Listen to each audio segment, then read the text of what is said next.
মানুষের ব্যবহারেই মানুষের ফল। আপনি যেমন সামনের মানুষটার সাথে ব্যবহার করবেন, ঠিক তেমন ব্যবহার কিন্তু আপনিও পাবেন। নমস্কার সবাইকে, আমি রেণুকা। আজকে চলে এসেছি আবার একটা নতুন ভিডিও নিয়ে। তোমরা কেমন আছো? আমি কিন্তু খুব ভালো আছি। তো সকালবেলা স্নান-টান করে রান্নাঘরে চলে এসেছি। আরেকটা কথা যেটা তোমাদের জানানোর ছিল সেটা হলো তোমাদের দাদাভাই কিন্তু তোমাদের কমেন্ট খুব পড়ে এবং তোমাদের ভালোবাসা পেয়ে সে কিন্তু খুব ভালো রিঅ্যাকশন দেয়। তো যাই হোক, আ আজকে রান্নাবান্নাটা শুরু করে দিয়েছি। কালকে বৃহস্পতিবার শ্বশুরমশাই বাড়িতে ছিলেন। তো বাজার থেকে মাছ এনে রেখেছিলেন আজকের রান্নার জন্য। কালকে বৃহস্পতিবার নিরামিষ হয়েছিল। তো এই মাছটা আজকেরে এনেছে পমফ্রেট মাছ। বেশ ছোট মানে খুব একটা বড় নয়। কিন্তু এটাকে কি করব ভাবতে ভাবলাম একটু সর্ষে বাটা দিয়ে আর পেঁয়াজ দিয়ে ঝাল করি। মানে হালকা-ফুলকা করে ঝাল করি, আর কিছুই করব না। আর এখানে মাছটাতে আলু-টালু বা সবজি কিছুই দেব না। কারণ এই মাছে বেশি কিছু সবজি চলে না। তো তারপরে আমি এখানে করব কুমড়ো পুঁইশাক। আজকেরে কুমড়ো পুঁইশাক, চিংড়ি মাছ দিয়ে আর একটু চাটনি তো থাকবেই। শ্বশুরমশাই চাটনি খেতে খুব ভালোবাসেন। একটা ভিডিও সকালবেলা পোস্ট করলাম যে উম অনেকে আছে দেখবেন অনেক টাকা ইনকাম করে কিন্তু বাবা-মাকে ভাত দেয় না। এটা কিন্তু একদম সত্যি কথা, বাস্তব কথা। আমি কিন্তু তোমাদের সাথে শেয়ার করছি।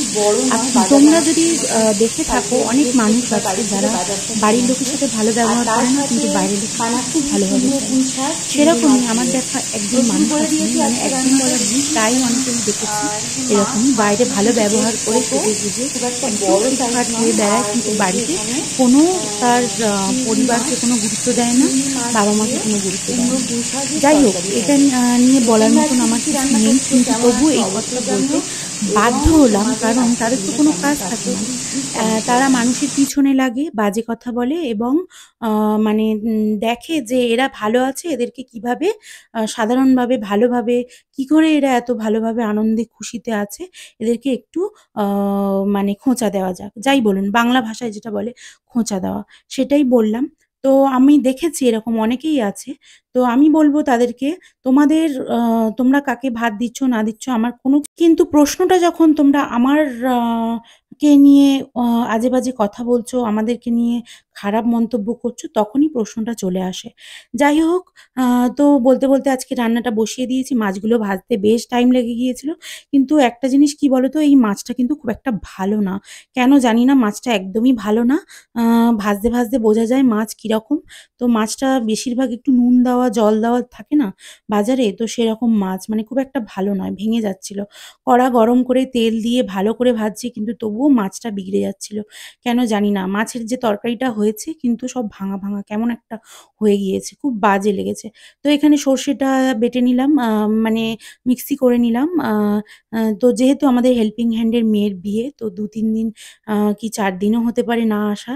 তো সেই কারণে আমি সবকিছু আগেভাগে রেডি করে রাখি এবং তারপরে বসিয়ে দিই। কারণ দোকানের ভাত তো বন্ধ যাবে না। রোজ টাইমলি টাইম আমাদের দোকানে ভাত যায়। তো এখানে দেখুন চিংড়ি মাছগুলো আমার শাশুড়ি মা বসে বেছে দিয়েছেন। মানে ছাড়িয়ে দিয়েছেন। তো আমি পেঁয়াজ, ৫ ফোড়ন, ২ টো তেজপাতা আর চিংড়ি মাছ ভালো করে ভাজিয়ে নেব। এবার বলবেন পেঁয়াজটা আগে ভাজানো দরকার ছিল। হ্যাঁ, কিন্তু সময় হয়ে উঠবে না, কারণ পুঁইশাক হতে অনেক সময় লাগে। আমার মা কি করে, উনুনে রান্না করত পুঁইশাক যখন হতো, তখন না এই পুঁইশাকের জলটা খুব তাড়াতাড়ি মরে যেত। কিন্তু গ্যাসে কি হয়, হরদম জল উঠে যায়।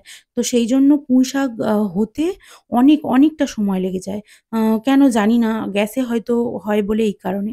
তো এখানে আমি আ জিরে বাটা, আ আদা বাটা আর দিয়েছি পেঁয়াজ, মানে টমেটো না সরি, পেঁয়াজ, আর দিয়েছি কাঁচা লঙ্কা আর হলুদ, নুন। এগুলো দিয়ে আর আলু দিয়ে মানে একটা আলু দিয়েছি ছোট মতো। আলু যেহেতু খাওয়া চলে না। তো তোমরাও বলছিলে ঢেঁড়সের তরকারিতে তোমরা আলু দিয়েছো দিদিভাই, তোমরা আলু খাবে না। আমরা কেউই আলু খাই না। তরকারিতে দেওয়ার জন্য একটা আধটা দেওয়া হয় কিন্তু সেটা সবাই পাতে মানে বেছে ফেলে দেয়, আলু খায় না। আমাদের বাড়িতে আমার শ্বশুরমশাই, শাশুড়ি, আমরা কেউই আলু পছন্দ করি না। তো এখানে কুমড়ো পুঁইশাকটা এর মধ্যে ভালো করে আ কেটে ধুয়ে দিয়ে দেওয়া হয়েছে। তো এইটা এরকম দেখতে, জল না দিয়েও এই কুমড়ো পুঁইশাকে প্রচুর জল ওঠে এবং অনেকটা সময় লাগে। ঘন্টা ১.৫-২ তো অবশ্যই লাগে আমার এই কুমড়ো পুঁইশাক হতে। একদম জল দিই না তাও। ১.৫ ঘন্টা সময় অবশ্যই লাগে।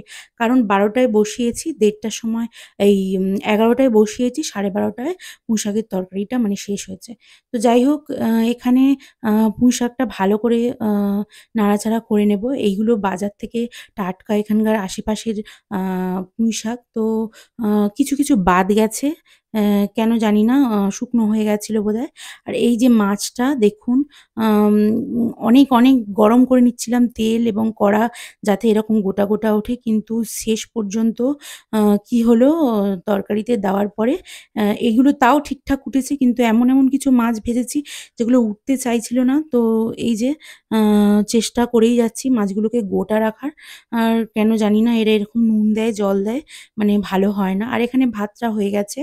তো ভাতটা বিড়ালের ভাত, আমাদের ভাত সবকিছু রেডি করে নিয়েছি। তো এখানে আমাদের ভাতের হাঁড়িটা লাবিয়ে নিচ্ছি। এখানে আ আমি আজকে ২ কিলো চাল রান্না করেছি আর বিড়ালের ১ কিলো চাল। তো ভালো করে এখানে ফ্যানটা ঝারিয়ে নিয়েছি। আ একেক সময় এমন হয় না ওই ফ্যানটা ঝাড়াতে গিয়ে মাঝে ফ্যান পড়ে না এবং ভাতটা কিরকম হয়ে যায়। তো আমি এটা ১ম খুব ভুল করতাম। এখন আর এই যে বড়মশাইয়ের জন্য করে নিচ্ছি চা। ফ্লাক্সে করে চা দেবো। ও সকালবেলা চা দিই না, কিনে খায়। আর বিকালবেলা কি হয় আ ও মানে এই যে চা করে পাঠাই, খায়। আর ওর দোকানে যারা থাকে সবাইকে দেয়। তো এখানে মাছের ঝালটা এই যে হয়ে গিয়েছে। আ যদি খুন্তি দিয়ে নাড়াচাড়া বেশি করিনি। কিন্তু তবুও হালকা ভেঙে গেছে। আর কাটানোর সময় মানে তরকারিটা দেওয়ার সময় যেন অনেকটা ভাঙা লাগছিল। তো এই যে কুমড়ো পুঁইশাক চিংড়ি মাছ দিয়ে বানানো হচ্ছে। আর এখানে আম তোমরা কারা কুমড়ো পুঁইশাকে হালকা একটু মিষ্টি দাও জানিও। আমাদেরও একটু দেওয়া হয়। মানে খুব সামান্য পরিমাণে একটু ভালো লাগে মিষ্টি খেতে। তো এখানে আ আমি একটু নিজেকে ক্যামেরায় দেখিয়ে নিচ্ছি স্টাইল করে। তো তোমরা কেমন আছো সবাই জানিও। আমি কিন্তু খুব ভালো আছি। আজকের ভিডিওটা এই পর্যন্ত। টাটা।